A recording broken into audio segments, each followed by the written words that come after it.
നമ്മളിന്ന് വഴുതനം കറിയാണ് തയ്യാറാക്കുന്നത്. ഇത് നമ്മുടെ വീട്ടിലുണ്ടായ വഴുതനങ്ങയാണ്. നമ്മളിതിന് വേണ്ടിയിട്ട് ഒരു 5 എണ്ണമാണ് എടുക്കുന്നത്.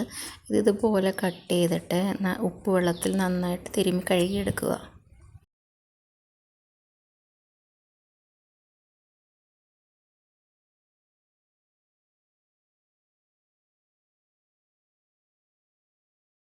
ഇനി ഒരു ചട്ടി അടുപ്പത്ത് വെച്ചിട്ട് അതിലേക്ക് 2 ടേബിൾ സ്പൂൺ വെളിച്ചെണ്ണ ഒഴിക്കുക.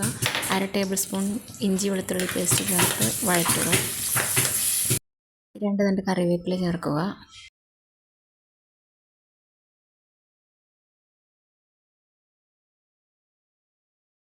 നാല് പച്ചമുളക് ചേർക്കുക. നമ്മൾ വീട്ടിലുണ്ടായ കാന്താരി മുളകാണ് ചേർത്തിരിക്കുന്നത്.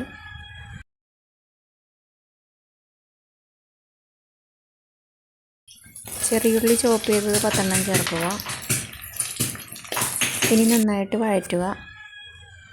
ഇനി ഇതിലേക്ക് അരപ്പ് ചേർത്ത് കൊടുക്കണം. അതിനുവേണ്ടി 1/4 കപ്പ് തേങ്ങ, 1 ടീസ്പൂൺ മുളക് പൊടി, 1/2 ടീസ്പൂൺ മഞ്ഞൾപ്പൊടി ഇവയെല്ലാം കൂടി മിക്സിയിൽ നന്നായിട്ട് ബ്ലെൻഡ് ചെയ്തെടുത്തതാണ്. ഈ അരപ്പ് നന്നായിട്ട് നമ്മൾ വഴറ്റുക.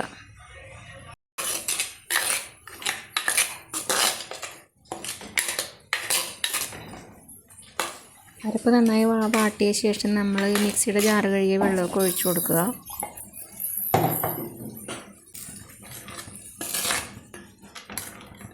ഇതിലേക്ക് ഒരു ചെറിയ കഷ്ണം വാളംപുളിയുടെ വെള്ളം ഒഴിച്ചു കൊടുക്കുക.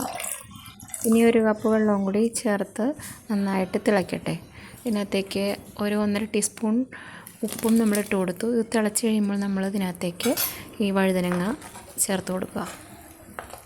ഇനി നന്നായിട്ട് വേവട്ടെ. വഴുതനങ്ങയൊക്കെ നന്നായിട്ട് വെന്തിട്ടുണ്ട്. ഇനി നമുക്ക് താളിച്ചിടാം. അതിനുവേണ്ടി ഒരു പാൻ അടുപ്പത്ത് വെച്ച് 2 ടേബിൾ സ്പൂൺ വെളിച്ചെണ്ണ ഒഴിക്കുക. 1/2 ടീസ്പൂൺ കടുക് ഇടുക.